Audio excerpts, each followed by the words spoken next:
Student welcome back to your online classes. Last वाली video मैंने आपको एक्सरसाइज 9A का क्वेश्चन नंबर 6 to 10 समझाया था कि उन क्वेश्चंस को आपको इजीली कैसे सॉल्व करना है, कैसे स्टेटमेंट्स लिखने हैं। इस वाली वीडियो में आपको क्वेश्चन नंबर 11 से लेकर के 15 जो क्वेश्चंस बच गए हैं इनको उसी तरीके से डिटेल में कॉन्सेप्ट के साथ समझाऊंगा। और अगर आपने हमारे लास्ट वीडियोस नहीं देखे या फिर किसी भी चैप्टर अगर आपको वीडियो देखना है तो आप ऊपर आई बटन में क्लिक कर लें या फिर नीचे डिस्क्रिप्शन में जा करके वहाँ पर मैंने पूरे चैप्टर्स का लिंक दे दिया है, वहाँ से भी देख सकते हैं। ठीक है, तो चलिए स्टार्ट करते हैं ये वाला वीडियो। हमारा क्वेश्चन नंबर 11 क्या है हमारे पास, if the thickness of a pile of 16 cardboards is 44 millimetre, यानी कि कार्डबोर्ड 16 कार्डबोर्ड है, ठीक है, उसका एक पाइल बनाया गया है, यानी कि गट्ठा बनाया गया है, एक के ऊपर एक रखा जाता है, उसे हम फिर पाइल कहते हैं। ठीक है, तो 16 कार्डबोर्ड्स का जो पाइल बना है वो कितना साइज बना है, तो 44 मिलीमीटर का बना है, mm का बना है।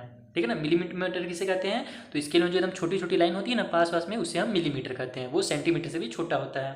ठीक, अब आते हैं, हमसे पूछा क्या जा रहा है, how many cardboards will be there in a pile which is 71.5 centimetre thick, यानी कि यहाँ पे हमको बताया था कि 16 कार्डबोर्ड मिला करके इतने मिलीमीटर का पाइल बना रहे हैं। तो हमसे पूछा ये जा रहा है कि 71.5 सेंटीमीटर का अगर हमको पाइल बनाना है, इतनी मोटाई का अगर हमें पाइल बनाना है तो उसमें हमें कितने कार्डबोर्ड लगेंगे। समझ में आई ये बात। चलिए आइए जल्दी से सॉल्व करते हैं इस क्वेश्चन को। और मैंने आपको पहले ही बता दिया है कि क्वेश्चन नंबर 1 वाले और 5, क्वेश्चन नंबर 1 से 5 तक मैंने एकदम बेसिक कॉन्सेप्ट समझाया था आपको कि कैसे आपको यूनिटरी मेथड से सॉल्व करना है। ठीक है, तो वो वीडियो अगर आपने नहीं देखा होगा तो एक बार जरूर उसका स्टार्टिंग का जरूर देख लीजिएगा ताकि आपको ये क्वेश्चंस अच्छे से समझ में आए, क्योंकि यहाँ पे मैं थोड़ा सा डायरेक्ट सॉल्व करने की कोशिश करूँगा ताकि आपको थोड़ा सा टाइम भी बचे और आपको समझ में भी आ जाए। तो चलिए स्टार्ट करते हैं इसे सॉल्व करना। सबसे पहला स्टेटमेंट मैंने आपको लास्ट वाले दोनों वीडियोस में बताया था कि 3 स्टेटमेंट एकदम कंपलसरी है। फर्स्ट स्टेटमेंट क्या होगा, जो हमें दिया हुआ चीज़ है, यानी कि नंबर ऑफ कार्डबोर्ड जो हमें दिया हुआ है, तो number of cardboard in pile of 44 millimetre, यानी कि कितने नंबर का ऑफ कार्डबोर्ड है, कितने पीस हैं कार्डबोर्ड के 44 मिलीमीटर के पाइल में, तो 16 है। उसके बाद हमसे सेकंड स्टेटमेंट किस बेस में हमको लिखना है, जो हमें लास्ट नंबर दिया गया है। जैसे कि लास्ट में हमें क्या दिया गया है कि कितने सेंटीमीटर, तो 71.5 सेंटीमीटर में कितना पाइल आएगा, सॉरी कितने कार्डबोर्ड आएगा। तो हम यहाँ पे निकाल देंगे 1 मिलीमीटर में कितने कार्डबोर्ड आएंगे, तो number of cardboard in pile of 1 millimetre तो इक्वल टू 16/44। सो हमारा लास्ट में हो जाएगा, सो नंबर ऑफ कार्डबोर्ड, यहाँ पे मैं शॉर्टकट में लिख दे रहा हूँ, number of cardboard in pile of 71.5 centimetre, यानी कि देखो 1 मिलीमीटर में इतने कार्डबोर्ड आ रहे हैं, समझ में आया बात। तो 71.5 सेंटीमीटर में कितने कार्डबोर्ड आएंगे, अब ये जानना है आपको। तो यहाँ पे देखिए सेंटीमीटर दिया हुआ है और पहले हमारे पास क्या है, मिलीमीटर है, तो इसको सबसे पहले हम मिलीमीटर में कन्वर्ट कर लेंगे।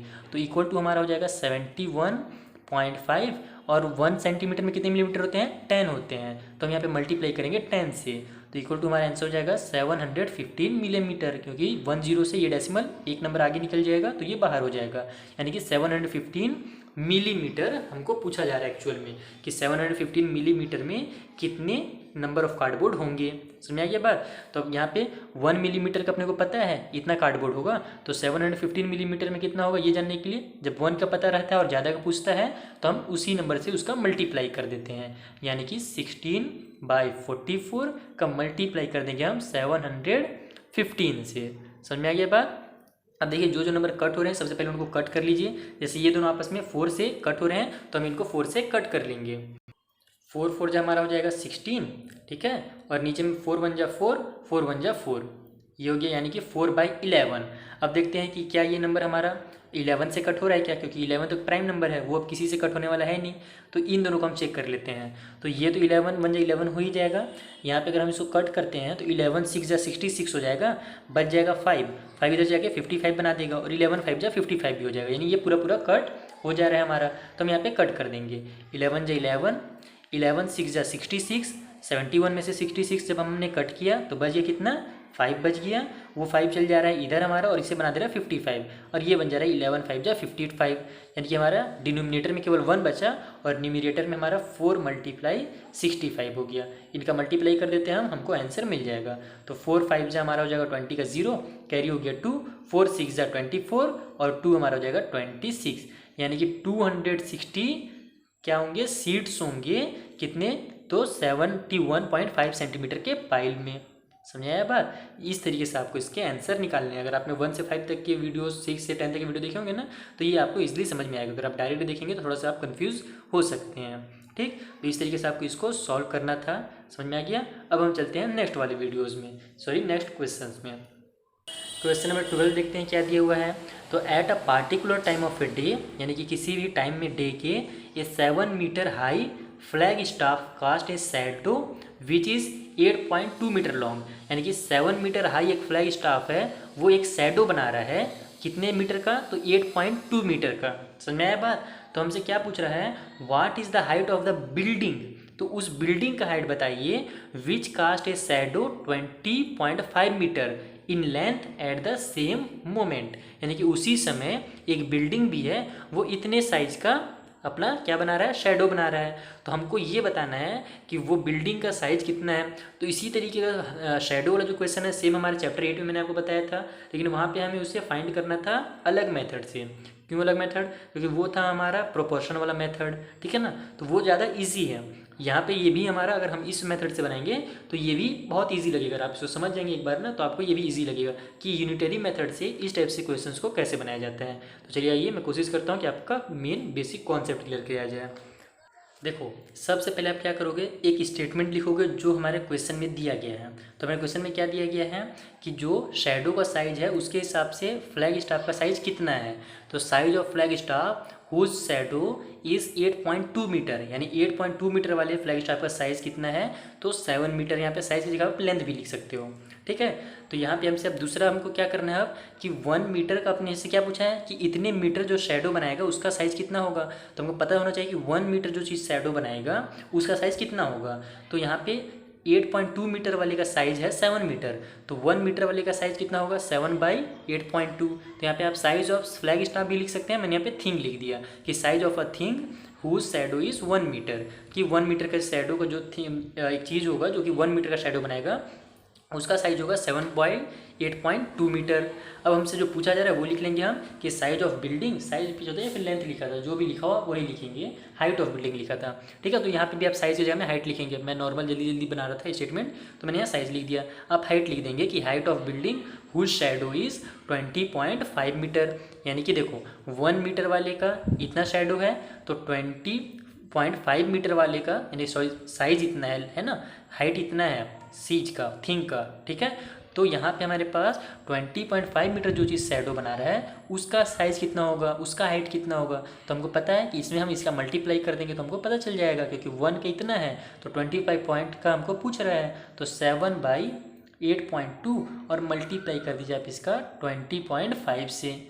अब आता है सवाल कि कई बच्चे हो जाते हैं कन्फ्यूज डेसिमल वाले नंबर को सॉल्व करने में। तो अब यहाँ पे आपको क्या करें, सबसे पहले कि डेसिमल को कन्वर्ट कर लें होल नंबर्स में। तो यहाँ हम इस डेसिमल को यहाँ बाहर निकालने के लिए क्या करेंगे, 10 से मल्टीप्लाई करेंगे। तो न्यूमरेटर में हम 10 से मल्टीप्लाई कर देते हैं कि 7/8.2 मल्टीप्लाई 20.5 मल्टीप्लाई 10 से मल्टीप्लाई क्या कर रहे हैं ताकि ये डेसिमल बाहर निकल जाए। तो रूल क्या है हमारा कि जब हम न्यूमरेटर में 10 से करें या 100 से करें तो उतना ही समय डिनोमिनेटर में भी करना पड़ता है। तो हम नीचे भी 10 का मल्टीप्लाई कर देंगे ताकि हमारा ये भी निकल जाए, ठीक है। अगर नहीं भी यहाँ रहेगा, मान लो 82 पूरा पूरा लिखा रहता तो भी रूल यही है कि आपको अगर ऊपर करना है तो आपको नीचे करना ही पड़ेगा। 82 भी रहता तो भी आपको 10 से मल्टीप्लाई करना पड़ता, ठीक है। यहाँ तो हमारा 8.2 है तो हमारा और काम आसान हो गया। अब हमारे ये भी डेसिमल बाहर निकल जाएगा, तो ये हो जाएगा 7/82, ये डेसिमल बाहर निकल जाएगा 10 से मल्टीप्लाई होने के बाद। और यहाँ ये हो जाएगा 205, ये डेसिमल बाहर निकल जाएगा 10 से मल्टीप्लाई होने के बाद। अब ये बन गया हमारा इक्वेशन। अब इसको आप जल्दी से सॉल्व कर दीजिए और हम आपका आंसर रेडी है। तो देखिए, अगर आप डायरेक्ट आपका कट हो रहा है तो आप डायरेक्ट कट कर दीजिए, लेकिन मुझे दिख नहीं रहा है कि ये डायरेक्ट कट हो रहा है। 7 के टेबल में ना ही 82 आता है, ना ही 82 के टेबल में हमारा ये नंबर आ रहा है। तो हम क्या करेंगे, पहले हम मल्टीप्लाई कर लेते हैं, 7 का मल्टीप्लाई कर लेते हैं 205 से। तो ये हमारा हो जाएगा। आप जो मल्टीप्लाई और डिवाइड का काम है ना वो आप रफ में करेंगे, मैं आपको समझा रहा हूँ इसलिए यहीं पे मैं आपको करके दिखा देता हूँ, ठीक। तो 205 मल्टीप्लाई 7, 7 5 जा 35 का 5 कैरी हो गया 3, 7 0 जा 0 और 3 यहाँ उतर जाएगा। तो 7 2 जो हमारा हो जाएगा 14, यानी कि मल्टीप्लाई करने के बाद 1435 डिवाइड बाई 82। अब इस नंबर को 82 से आप डिवाइड दीजिए और आपका आंसर रेडी है। तो चलिए जल्दी से हम डिवाइड भी दे देते हैं। 82 और डिवाइड देना है हमको किसी है तो 1435 को। 82 के टेबल में हम 1 टाइम पढ़ेंगे तो 82 आएगा, 2 टाइम पे 160 के आसपास आ जाएगा, इसीलिए हम 1 टाइम ही लेते हैं। 1 टाइम पे हमारा हो जाएगा 82। ठीक, तो अब ये 3 में से 2 माइनस हुआ तो 1, 4 में से 8 माइनस नहीं हो सकता, कैरी लेकर 14 बन जाएगा, 14 में से 8 माइनस हुआ तो 6, 61 आ गया। अब इस 5 को हम यहाँ उतार देते हैं, तो अब देखो 82 के टेबल में 615 तो आएगा ही नहीं, क्योंकि लास्ट में 2 के टेबल में लास्ट में कभी भी 5 नहीं आता है।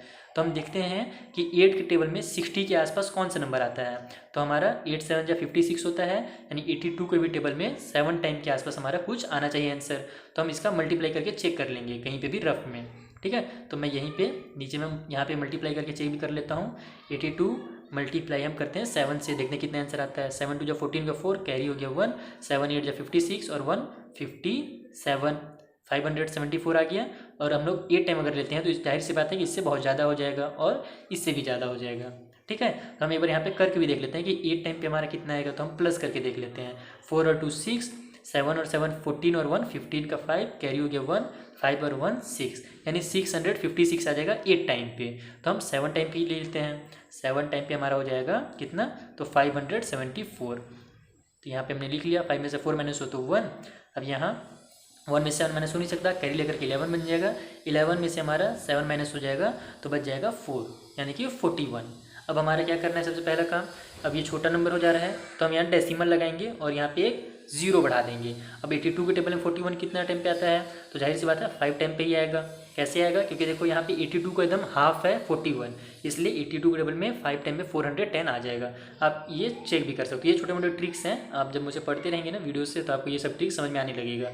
5 2 10 का 0, कैरी हो गया 1, 5 8 40 और 1 41, देखो आ गया ना 5 टाइम पे। यहाँ 5 टाइम पे हमारा हो जाएगा 410, यानी कि जो साइज होगा उस बिल्डिंग का वो होगा 17.5 मीटर्स। समझ आ गया, तो अब लास्ट में लिख भी सकते हैं कि hence the size of the building, इस तरीके से hence the size of the building is 17.5 metres. I hope आपको अच्छे से समझ में आ गया होगा। ये वाला क्वेश्चन कैसे सॉल्व करना है, जल्दी से चलिए अब नेक्स्ट क्वेश्चन देख लेते हैं हम।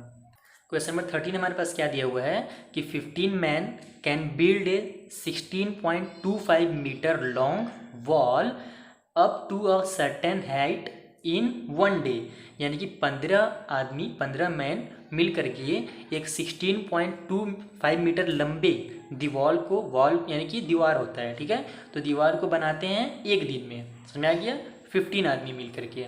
ठीक है, तो हमसे पूछा क्या जा रहा है कि how many man should be employed to build a wall of the same height but of length 26 metre in 1 day, यानी कि यहाँ पे हमसे 16.25 मीटर लंबाई दिया हुआ था वॉल का, उसको बनाने के लिए 15 मैन की जरूरत पड़ रही है। तो हमसे ये पूछा जा रहा है कि कितने मैन से कितने आदमियों की जरूरत पड़ेगी 26 मीटर लंबे दीवार को बनाने की। ठीक है, यहाँ पे सेम हाइट करने के लिए आपको कंफ्यूज करने के लिए दे दिया है कि यहाँ पे भी सेम हाइट है, सर्टेन हाइट, यहाँ भी सेम हाइट, तो उससे आपको कंफ्यूज नहीं होना। नॉर्मल चीज़ आपको देखनी है कि आपको इतना लंबा दीवार था, उसे बनाने के लिए 15 आदमियों की जरूरत पड़ी, ये बता दिया गया है। और आपसे पूछा जा रहा है कि 26 मीटर दीवार है, उसको बनाने के लिए कितने आदमियों की जरूरत पड़ेगी। चलिए ईजिली तरीके से एकदम जो ईजी मेथड है उससे इस क्वेश्चन को कैसे सॉल्व किया जाता है मैं आपको जल्दी सॉल्व करके बताता हूँ। सबसे पहले आप स्टेटमेंट लिखेंगे जो चीज़ आपको दिया गया है, तो नंबर ऑफ मैन दिया गया है जो कि 16.25 मीटर लॉन्ग वॉल को बनाने के लिए रिक्वायर्ड है। तो कितने मैन रिक्वायर्ड है, तो 15 मैन रिक्वायर्ड है। तो number of man required for build 16.25 metre long wall equal to 15। अब हम क्या करेंगे, हमसे लास्ट में क्या पूछा है कि कितने मैन मिल करके 26 मीटर वॉल को, लॉन्ग वॉल को बनाएंगे। ठीक है, तो हम यहाँ पे क्या करेंगे कि 26 मीटर हमको दिया गया है, तो हम 1 मीटर का पहले फाइंड करेंगे कि number of man required for build 1 metre long wall, तो इक्वल टू हमारा कितना हो जाएगा 16.25 मीटर के लिए 15 मैन की जरूरत थी, तो 1 मीटर के लिए कितने की जरूरत पड़ेगी, तो 15/16.25। समझ में आ गया। और ये क्या होंगे, मैन, यानी कि जब हम इसको डिवाइड देंगे तो इतने मैन की जरूरत पड़ेगी 1 मीटर लॉन्ग वॉल को बनाने की। समझ में आ गया, एक दिन में। अब आपको क्या करना है कि आपको जो लास्ट में आंसर पूछा है कि 26 मीटर के 6 मीटर के लॉन्ग वॉल को बनाने कितना टाइम लगेगा, वो स्टेटमेंट यहाँ पे लिख देना है, यानी कि नंबर, यही स्टेटमेंट पूरे रहेंगे, नंबर ऑफ मैन। इसे मैं स्टेटमेंट आपके लिए ईजी बनाने की कोशिश करता हूँ ताकि आपको ईजिली सॉल्व हो जाए। तो number of man required for build 26 ही है ना, एक बार चेक कर लेता हूँ, नहीं तो कई बार गलती हो जाए। हाँ 26 ही है, 26 मीटर वॉल। लॉन्ग वॉल या फिर वॉल आप जो लिख लें। तो 1 मीटर के लिए इतने ज़रूरत पड़ रही है मैन की, तो 26 मीटर के लिए कितने जो मैन की जरूरत पड़ेंगी, इसमें हम 26 का मल्टीप्लाई कर देंगे, यानी कि 15 डिवाइडेड बाई 16.25 मल्टीप्लाई 26। समझ में आ गया। अब इसको जल्दी से आप सॉल्व कीजिए। मैंने आपको बताया था ना कि अगर आप डेसिमल में कंफ्यूज होते हैं तो डेसिमल वाले को पहले सॉल्व कर लीजिए, यानी कि डेसिमल को बाहर निकाल दीजिए। अब यहाँ पे डेसिमल के बाद 2 डिजिट्स हैं, यानी कि डिनोमिनेटर में हमको 100 से मल्टीप्लाई करना पड़ेगा। तो जब हम डिनोमिनेटर में 100 करेंगे तो न्यूमिनेटर में भी हमको 100 से मल्टीप्लाई करना पड़ेगा। तो ये हमारा क्या हो जाएगा, 15 मल्टीप्लाई 100 और नीचे में 16.25 मल्टीप्लाई 100। नीचे में हम कर रहे हैं ताकि हमारा डेसिमल निकल जाए, और ऊपर में हम कर रहे हैं क्योंकि हमने नीचे में किया था मल्टीप्लाई, और मल्टीप्लाई 26 तो रहेगा ही रहेगा। तो आपका आंसर कितना हो जाएगा, ये 15 में 100 का मल्टीप्लाई होगा तो 1500 हो जाएगा, और नीचे हमारा डेसिमल बाहर हो जाएगा बस, और मल्टीप्लाई हो जाएगा 26। अब चलिए जल्दी से इसको हम लोग कट करते हैं, सॉल्व करते हैं कितना आंसर आता है। दोनों 5 से कट हो रहे हैं, 5 से कट करना शुरू करते हैं हम लोग। 5 3 जा 15, 1 इधर चल गया, 5 2 जा 10, 2 इधर चल गया, 5 5 जा 25, पूरा कट हो गया। ऊपर में 5 3 जा 15 और 2 0 उतर गए। अभी भी ये दो नंबर 5 से कट हो रहे हैं, 5 से ही हम कट करना कंटिन्यू रखते हैं। 5 6 जा 30, 2 बच गया, इधर चल जाएगा, और ये 5 5 जा 25 हो जाएगा। यहाँ 5 6 जा 30 और ये 0 उतर जाएगा। अभी भी लास्ट में 5 है, लास्ट में यहाँ पे हमारे पास 0 है, 5 से कट हो रहा है। 5 1 जा 5, ये 1 बच गया, इधर चल जाएगा, और ये 5 3 जा 15 बना देगा। ठीक, यानी कि 13 टाइम पे 65 आता है 5 के टेबल में, और ऊपर में हमको पता ही है 5 के टेबल में 12 टाइम पढ़ेंगे तो 60 आ जाएगा। 5 12 जा 60 डायरेक्ट कर दिया हमने। अब बच गया हमारा नीचे 13, ऊपर में ये नंबर। तो एक बार हम देखो ज़्यादा जब कट होने लगे ना, तो एक बार आप दोबारा से लिख लो, उसके बाद फिर कट और मल्टीप्लाई करो। तो 12 मल्टीप्लाई 26 ऊपर बच गया है, और नीचे में हमारे पास 13 बच गया है। ठीक है, अब ये 13 और 26 भी कट हो रहे हैं, तो इनको अब यहाँ पे हम कट कर देंगे। यहाँ पे भी आप कट कर सकते थे, लेकिन वो थोड़ा ज़्यादा खिचड़ी दिखने लगता है, इसलिए हम अलग से कर दिए। 13 हो जा 13, 13 2 जा 26, क्या क्या बच गया, 12 मल्टीप्लाई 2 यानी कि 24। तो ये क्या निकला 24, तो 24 मैन निकले, यानी कि 24 मैन की जरूरत पड़ेगी 26 वॉल को एक दिन में बनाने के लिए, 26 मीटर वॉल को एक दिन में बनाने के लिए। तो अब लास्ट में लिख भी सकते हैं आप कि number of man required for build 26 metre wall is, या आर 24 मैन। ठीक है, या फिर 24 man is required for build 26 metre long wall. ये ज़्यादा अच्छा स्टेटमेंट रहेगा। तो स्टेटमेंट आप खुद से बनाइए, कभी भी रटिए ना। समझ आइए स्टेटमेंट, फिर से रिपीट कर देता हूँ। 24 man required for build 26 metre long wall. इस तरीके से आप लास्ट में एक 4th स्टेटमेंट लिख देंगे तो वो बेहतर हो जाएगा आपके लिए। 3 स्टेटमेंट तो एकदम कंपलसरी है, 4th वाला आप लिख लें तो बहुत अच्छी बात है। ठीक है, अब चलते हैं हम जल्दी से नेक्स्ट क्वेश्चन के पास कि वहाँ पे क्या दिया हुआ है हमें। क्वेश्चन नंबर 14 है कि in a hospital monthly consumption of milk of 60 patients is 1350 litre. ठीक है, यानी कि एक हॉस्पिटल है, वहाँ पे 60 पेशेंट जो हैं वो 1 मंथ में कितना मिल्क कंज्यूम करते हैं, तो 1350 लीटर कंज्यूम करते हैं, यानी कि 1350 लीटर मिल्क की जरूरत पड़ती है 60 पेशेंट्स को। ठीक है, हॉस्पिटल में। तो how many patient can be accommodated, बाप रे इतना लंबा, इसका तो मुझे मतलब भी नहीं पता। In the hospital if the monthly ration of milk is raised to 1710 litres assuming that the quota per head remain the same. तो देखो यहाँ पे आपको बस ये जो इतना लंबा वर्ड दिया है कुछ नहीं है, ये बस कंफ्यूज करने के लिए आपको एक्स्ट्रा कुछ वर्ड्स दे दिए यहाँ पे। मेन आपको क्या ध्यान देना है कि आपको दिया क्या गया है कि 60 पेशेंट जो हैं वो इतना लीटर कंज्यूम करते हैं, यानी कि 1350 लीटर कंज्यूम करने के लिए 60 पेशेंट की ज़रूरत है आपको।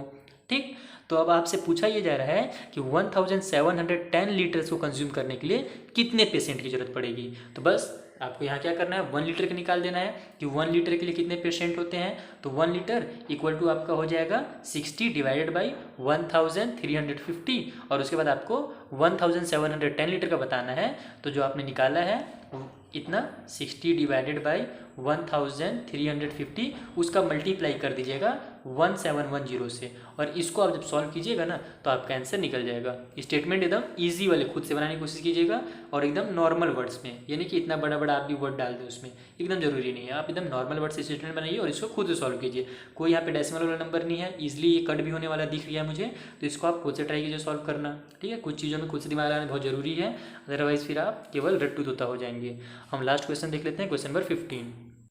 The extension in an elastic strings varies directly as the weight hung on it. If a weight of 150 gram produce an extension of 2.8 centimetre, तो what weight would produce an extension of 19.6 centimetre. देखो यहाँ पे क्या बोल रहा है कि एक इलास्टिक है, ठीक है, तो उसमें जब हम एक्सटेंशन हम लोग जब उसमें कुछ भी वेट लगा रखते हैं ना, एक प्लास्टिक मान लो एक ये बंधा हुआ है, इसमें एक इलास्टिक बंधा हुआ है, तो जब हम इसमें इलास्टिक में कुछ भी वेट हम लोग बांध देते हैं तो उससे खिंचाव होता है। एक्सटेंशन का मतलब होता है खिंचाव, तो उससे खिंचाता है वो इलास्टिक और थोड़ा लंबा हो जाता है कुछ भी उसमें उस इलास्टिक में कुछ भी जब हम बांध देते हैं, वेट बांध देते हैं तब, ठीक है। तो हमसे अब ये दिया गया है कि वेट 150 ग्राम का, ठीक है, 150 ग्राम जब हम उस इलास्टिक में बांधते हैं तो जो एक्सटेंशन है यानी खिंचाव है वो 2.8 सेंटीमीटर हो जाता है। यानी कि इतना लंबा मान लो इलास्टिक है तो वो खींच करके एक्स्ट्रा कितना हो जाता है 2.8 सेंटीमीटर और लंबा खींचा जाता है। समझ आया बात। तो हमसे पूछ रहा है कि व्हाट वुड प्रोड्यूस, कि कितना वेट हमें प्रोड्यूस करना पड़ेगा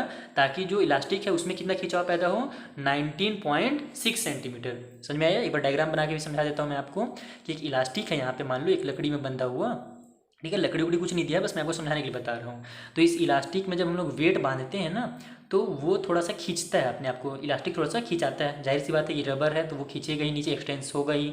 तो 150 ग्राम जब हमने उसमें बांधा तो ये जो इलास्टिक है वो 2.8 सेंटीमीटर लंबा हुआ, थोड़ा सा नीचे तक आ गया, इतना आ गया।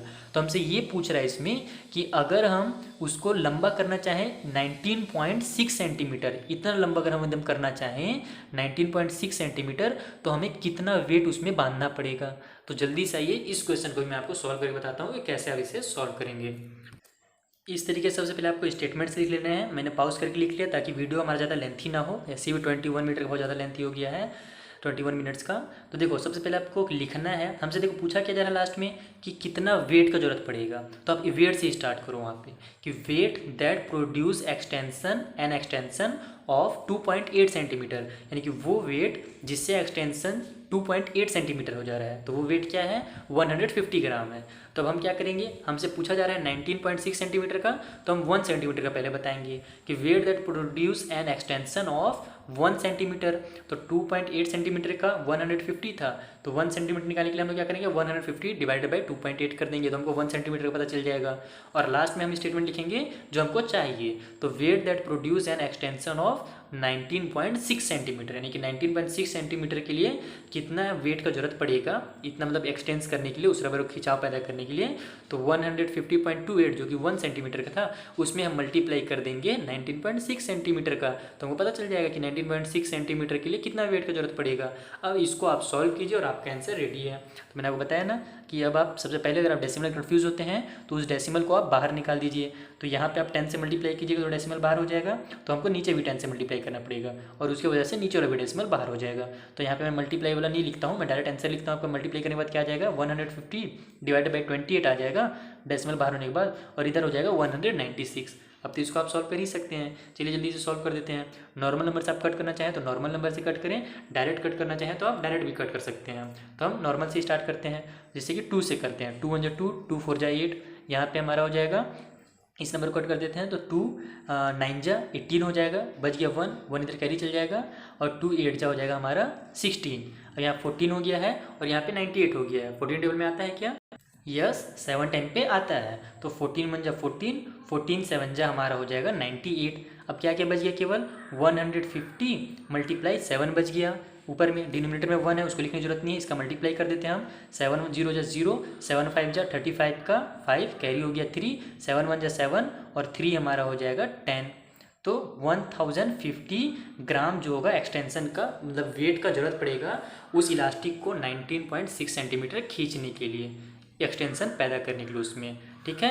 यानी कितना 1050 ग्राम। अब ये देखो 1050 हो गया है, 1000 यानी कि 1 kg होता है, हमको पता ही है कि 1 kg में 1000 ग्राम होते हैं, तो इसको हम लोग kg में कन्वर्ट कर देते हैं। तो 1 kg और ये 50 ग्राम्स हो जाएगा, 1 kg 50 ग्राम। तो इस तरीके से आपका आंसर हो गया 1 kg 50 ग्राम, और ऐसे आपको इसको सॉल्व करना है। आई होप आपको बहुत अच्छे समझ में आ गया होगा कि यूनिटरी मेथड में आपको कैसे सॉल्व करना है। मिलते हैं नेक्स्ट वीडियो में जहाँ पर मैं आपको एक्सरसाइज 9 भी अच्छे से समझाऊंगा इसी तरीके से कॉन्सेप्ट के साथ। Thank you for watching.